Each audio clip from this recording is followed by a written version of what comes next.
Hello बच्चों, चलिए आज सॉल्व करते हैं इलेक्ट्रिसिटी का एक न्यूमेरिकल। जैसा कि आप पिक्चर में देख पा रहे हो कि एक सर्किट डायग्राम दिया गया है और इस सर्किट डायग्राम में क्या है कि 6 ohm and 3 ohm, these are two resistances and also one 3 ohm resistance also connected with a 6 volt cell. So what is required? In attached figure, find out equivalent resistance, current in 6 ohm, current in AB, this AB 3 ohm, and current in BC in 3 ohm resistance.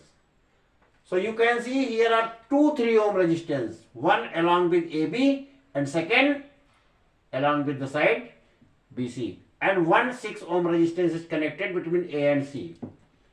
So how to find equivalent resistance? Our first part is to find the equivalent resistance.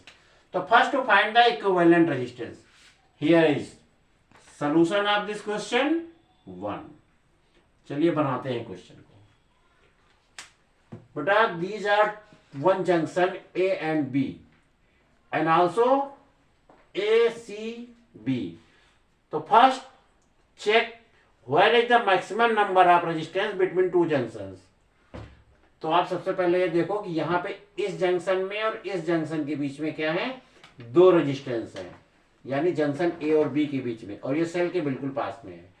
तो AC और CB ये दोनों किस में connect हैं, series में। तो पहले इन दोनों का इक्विवेलेंट रेजिस्टेंस फाइंड आउट करते हैं। तो क्या निकल जाएगा, R1 मीन्स 6 + 3 9 ओम। तो इन दोनों का कंबाइन जो है वो 9 ओम है। अब ये 9 ओम इस 3 ओम के साथ पैरेलल में है, तो टोटल इक्विवेलेंट रेजिस्टेंस क्या होगा, means 9 ohm in parallel with BA 3 ohm. So R equivalent is equal to question mark. तो ये पैरेलल कॉम्बिनेशन है, सो R equivalent is equal to 1/9 plus 1/3 means 9 and 3 LCM 9, here is 1 plus 3, so it is 4/9. so इसका मतलब हो गया कि R equivalent is equal to 9/4 ohm means 2.25 ohm. ये पहले पार्ट का आंसर है। उसके बाद क्या निकालने कहता है, current in 6 ohm and also current in AB. तो सबसे पहले ये देखो कि ये जो 9 ओम है, ये 6 ओम और ये 9 ओम, ये 3 ओम, ये दोनों सीरीज कॉम्बिनेशन है और ये इसके साथ में पैरेलल है, और वोल्टेज क्या है, 6 वोल्ट। तो 6 वोल्ट जो है वो AB के एंड पर भी है और इस वाले एंड पर भी है, यानी कि हम जो सीरीज कॉम्बिनेशन में करंट फाइंड आउट करोगे वो 6 ओम में भी होगा और 9 ओम में भी होगा। यानी कि जो करंट यहां से आएगा, ये करंट ये दो पार्ट में जाएगा, जो करंट 6 ओम में जाएगा वही इस 3 ओम में जाएगा, और यहां से जो करंट आएगा वो इधर 3 ओम में जाएगा। तो इन दोनों का करंट हम एक साथ फाइंड आउट कर सकते हैं, किसमें, part B and part D. So दोनों पार्ट फाइंड आउट करें, पार्ट बी एंड पार्ट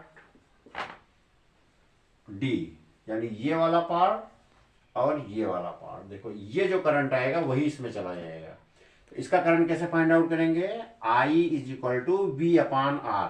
तो इन दोनों का इक्विवेलेंट कितना है, 9 ओम।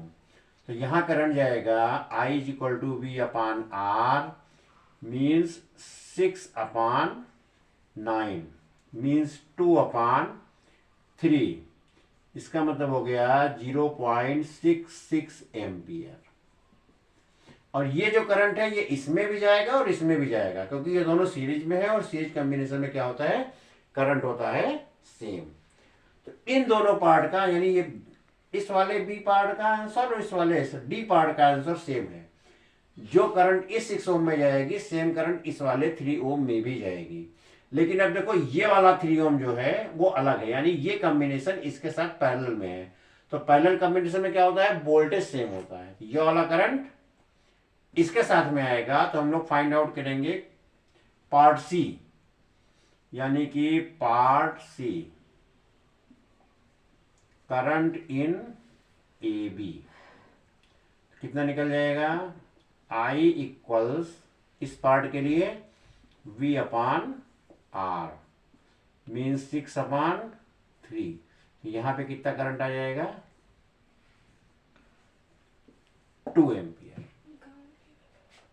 तो इस तरीके से हम लोग इस क्वेश्चन का सलूशन फाइंड आउट कर सकते हैं।